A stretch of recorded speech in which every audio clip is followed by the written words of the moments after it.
Salut les terriens, aujourd'hui pour ce Le saviez-vous, où je n'apparais pas à l'écran puisque je suis en vacances sans avoir pu emmener tout mon matériel, nous allons enquêter ensemble sur ces vidéos impressionnantes divulguées en 2017 par le New York Times.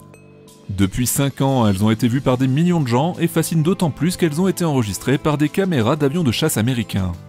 Comme nous l'avons vu dans le saviez-vous du 7 décembre dernier, consacré aux observations des PANS ou phénomènes aériens non identifiés, certains témoignages célèbres peuvent désormais s'expliquer de façon rationnelle et même se révéler être de véritables canulars montés en mayonnaise pendant des années par les médias.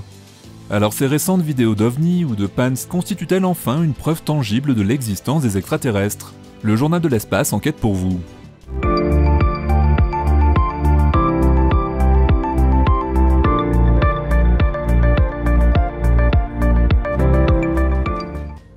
Mais avant toute chose, que pensez-vous de nous mettre déjà d'accord sur les mots que nous allons utiliser dans cette vidéo?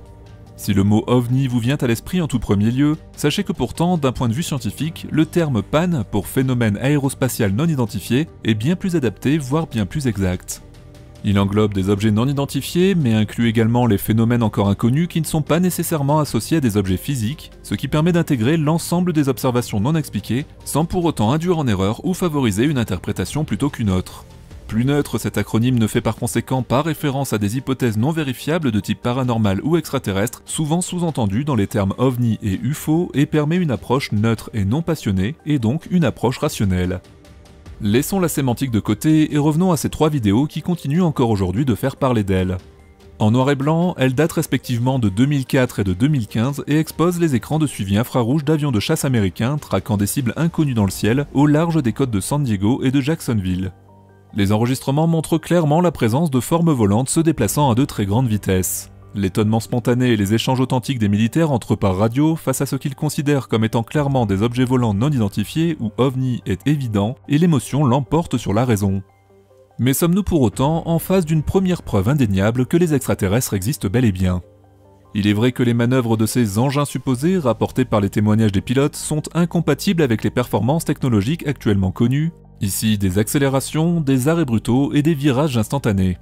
Confrontés à plusieurs reprises à des contacts visuels du même type, sans jamais pouvoir déterminer l'origine exacte du phénomène, les militaires semblent à première vue des témoins honnêtes et fiables, aguerris aux observations dans ce type d'environnement.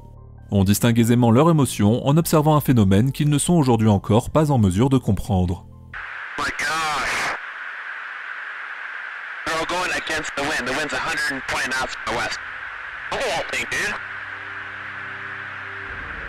Ces phénomènes aériens non identifiés ont donc bel et bien été filmés par les caméras embarquées d'avions de l'US Navy.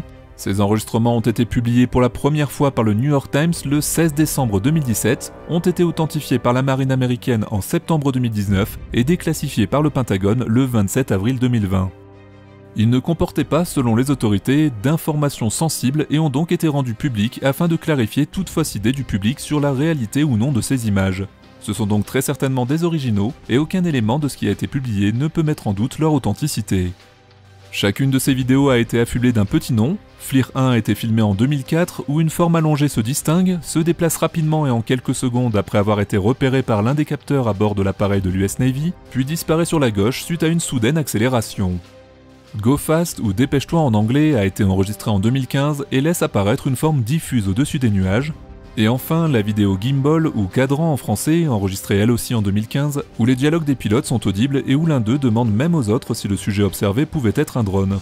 Certains pilotes aussi qualifieront les objets observés de tic-tac géants animés de mouvements erratiques. Ce qui est étrange sur cette vidéo Gimbal, lorsque l'on prend le temps de la décortiquer, comme l'a d'ailleurs fait le youtubeur AstronoGeek dans plusieurs de ses vidéos, c'est que le niveau de l'écran du pilote indique clairement à un moment donné que l'avion est en train d'effectuer un virage. Étrange car sa vitesse reste la même et la forme sur l'écran reste parfaitement centrée, immobile comme si celle-ci imitait la trajectoire de l'avion, ou plutôt comme si celle-ci se trouvait scotchée à la caméra. L'image saute également, impliquant le nuage et l'avion sans que l'indicateur de direction ne bouge. Cela provient donc bien de la caméra et non de l'enregistrement, donc si le verre protecteur de la caméra est fissuré ou si une mouche ou un insecte quelconque s'était retrouvé prisonnier de la trappe de la caméra, nous aurions sans doute eu le même rendu, le même effet visuel. Bon, bien évidemment, nous sommes d'accord, toutes les pistes de réflexion sont possibles à partir du moment où nous n'avons pas plus d'éléments à recouper. Et c'est justement bien ça le problème. Car sans preuve tangible, pas de raison de croire, en tout cas pas pour un esprit scientifique, mais poursuivons notre enquête. Ce sujet a quoi qu'il en soit connu un nouveau regain d'intérêt après une recrudescence d'observations rapportées aux États-Unis, comme par hasard, peu de temps après qu'aient été divulgués ces enregistrements. Ouvrons une petite parenthèse, cela ne vous dit rien? Une vague d'observations après une apparition reléguée par les médias? Pour rappel, nous en parlions dans le premier Le saviez-vous consacré aux extraterrestres. Le modèle psychosociologique décrit comment des vagues d'ovnis apparaissent dans certains pays après une première observation relayée dans les médias. Et oui, après avoir été répétée, amplifiée et déformée, cette observation donne inévitablement lieu à une seconde vague d'observations et ainsi de suite. Vous vous en doutez, le nombre d'observations des PANS a évidemment littéralement explosé en 2020, un peu partout dans le monde, en pleine crise de la Covid et juste après la divulgation de ces vidéos, car l'information a bien sûr été reliée massivement par la presse internationale, nationale, régionale et sur internet, partout à travers le monde. Contrainte par la loi américaine sur la liberté d'information et sous la pression de certains lobbies ufologiques américains dont nous reparlerons dans quelques instants, l'US Navy a par conséquent dû apporter de nouvelles explications par la voix de son porte-parole Joseph Gradischer, qui a admis que le phénomène montré dans ces vidéos n'est pas identifié et reconnu qu'il s'agit d'objets inconnus violant l'espace aérien américain. S'en est suivi un déferlement de mesures et de déclarations. Lors de l'été 2021, le renseignement américain, dans un sursaut d'orgueil, a ainsi produit un listing recensant l'existence de 143 rapports d'incidents avec des PANS au sein de l'armée depuis 2004, dont 80 étayés par des données issues de plusieurs types de capteurs, et 18 révélant des caractéristiques de vol inhabituelles. Des intrusions dans l'espace aérien américain qui ont à plusieurs reprises interrompu des manœuvres au point que des pilotes ont fait état de 11 situations de quasi-collision avec ces objets. Plus tard, le président Joe Biden, ne pouvant rester les bras ballants devant un tel aveu de faiblesse, a, au mois de décembre 2021, annoncé la création d'un bureau d'investigation dédié à ces anomalies. Il se nomme AOIMSG pour Airborne Object Identification and Management Synchronization Group, ou en français, Groupe de synchronisation sur l'identification et la gestion des objets aériens. Il s'agit ici de détecter, identifier et attribuer les objets aériens qui constituent une menace pour la sécurité nationale. Cette agence devrait produire son premier rapport sur les cas les plus sulfureux dès le mois d'octobre 2022. Alors pourquoi l'armée américaine divulguerait-elle de tels enregistrements qui, en plus de dévoiler au grand jour la violation évidente de son espace aérien, démontrent aussi son ignorance totale sur le sujet? Ces images ont été rendues publiques une première fois via la société TTSA ou To the Stars Academy of Arts and Science et par la presse américaine entre décembre 2017 et mars 2018. Cette information a son importance car cette société est bien connue des passionnés d'OVNI. Elle constitue un groupe idéologique puissant aux États-Unis qui souhaite faire pression sur le gouvernement américain pour qu'il reconnaisse non pas l'existence simplement d'objets volants non identifiés, mais bien celle d'objets pilotés par une intelligence extraterrestre. Les membres de cette académie sont jugés partis dans cette action médiatique de grande envergure qui compte bien imposer ses idées sur le long terme. Sachez que la TTSA est confondée par Tom DeLonge, un guitariste du groupe Blink-182 et d'Angels on Airwaves, Harold Puthoff, un ingénieur et parapsychologue, et enfin par Jim Semivan, un ancien agent de renseignement de la CIA. Chose étrange, elle est composée d'une division aérospatiale scientifique, mais aussi d'une antenne de divertissement. Et oui, vous avez peut-être entendu parler de ces irréductibles partisans d'une théorie tout à fait farfelue, qui ont pignon sur rue sur la chaîne RMC entre autres, qui diffuse sans arrêt ses émissions basées sur la théorie des anciens astronautes. Une théorie qui avance l'idée que les extraterrestres sont nos créateurs et protecteurs, qu'ils nous surveillent depuis des millénaires, et qu'ils seraient même à l'origine de toutes les civilisations terriennes. Une parfaite coalition donc qui utilise un amendement sur les libertés citoyennes de la Constitution américaine pour faire pression sur le gouvernement sans jamais avancer aucune preuve tout en construisant sa théorie sur une pyramide d'associations d'idées et de raccourcis pseudo-scientifiques. Pour l'instant, force est de constater ceci, c'est bien la toute première déclassification par le Pentagone d'un PAN qui est le facteur d'importance de cette actualité. Car depuis leur première parution en 2017, plusieurs analyses techniques de spécialistes aéronautiques, mais également de pilotes de chasse, ont entre-temps donné des précisions sur le décryptage des informations visibles sur les écrans. Leur conclusion permet déjà des interprétations bien différentes, bien que beaucoup moins alléchantes pour certains. À titre d'exemple, Thomas Farge, physicien au CEA, nous explique dans un article du magazine d'actualité scientifique Epsilon, que nous vous recommandons au passage, il n'y a pas si longtemps de cela encore, les pilotes n'osaient pas dire qu'ils observaient des flashs colorés au-dessus des orages de peur d'être mis sur la touche. Jusqu'à ce que le 6 juillet 1989, une caméra fixée sur une fusée capte fortuitement un de ces spritz pour la première fois.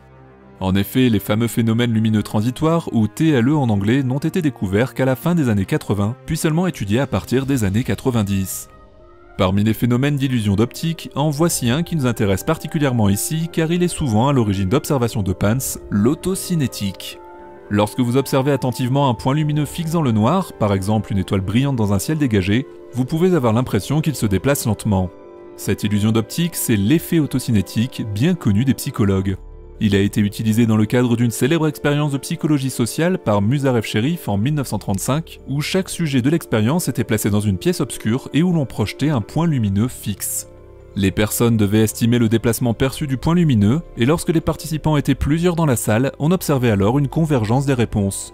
Par cette expérience, Cherif a pu montrer que l'on est influencé par l'opinion majoritaire ou moyenne d'un groupe. Pas besoin non plus de chercher bien loin parfois, en effet les lancements des satellites Starlink en mai 2019 par exemple ont provoqué une vague d'observations en France. Et la liste est longue, une multiplication des lanceurs sans précédent ces 10 dernières années, des manœuvres de désorbitation des étages de fusées, des vidanges de carburant avant l'entrée atmosphérique pouvant produire occasionnellement de grands nuages luminescents, souvent confondus avec des ovnis, des essais de missiles balistiques, des armes antisatellites, les premiers vols suborbitaux, le développement de lanceurs réutilisables, des bolides atteignant des vitesses hypersoniques jusqu'à Mach 20, bref, une multitude d'occasions d'observer d'étranges objets dans le ciel.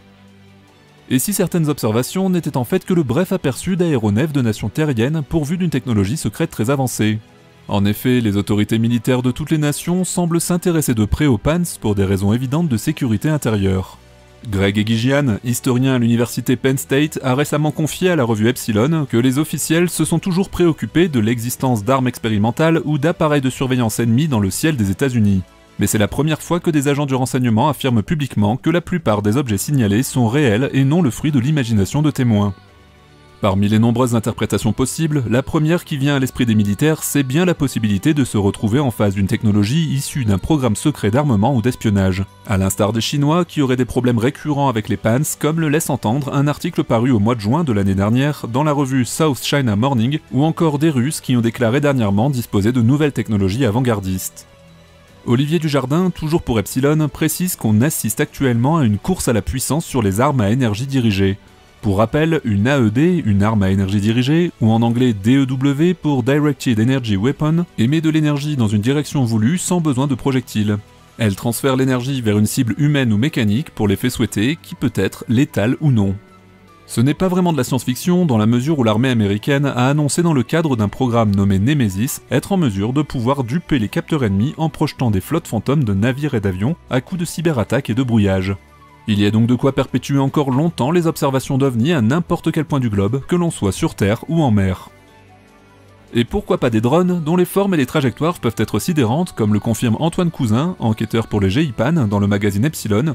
Même si les drones civils sont interdits de vol la nuit, certains passent outre et il n'y a aucune réglementation sur leur signalisation lumineuse. Dernièrement, nous avons été confrontés en Île-de-France au cas d'un drone militaire équipé d'un très puissant projecteur vert. Mais alors, avons-nous une quelconque preuve valable de l'existence des extraterrestres dans ces vidéos? Que cela soit du côté des scientifiques français ou du côté des passionnés, au final on reste très sceptique. Antoine Cousin, enquêteur pour le GIPAN, pense que les autorités américaines manquent encore de transparence et empêchent au final toute enquête scientifique digne de ce nom, notamment sur les dernières divulgations qui nous occupent ici. Les 3 vidéos militaires américaines disponibles ont une résolution médiocre et, à vrai dire, elles ne semblent pas montrer un grand niveau d'étrangeté. Luc Dini, qui quant à lui dirige une commission technique sur le sujet des ovnis à l'Association aéronautique et astronautique de France, reconnaît que la moitié des informations sont manquantes dans ces divulgations. Les Américains n'ont fourni aucune donnée technique et c'est frustrant, l'idéal serait de pouvoir coupler les images infrarouges avec les données radar pour traiter les cas récalcitrants. En conclusion, vous l'avez compris, bien que ces images soient impressionnantes et fassent réagir notre cerveau reptilien, elles ne constituent en rien une preuve de l'existence d'extraterrestres. Ce n'est pas encore demain la veille que nous ferons la rencontre en chair et en os d'êtres venus d'ailleurs et que nous pourrons consacrer un le saviez-vous à leur culture et à leur technologie.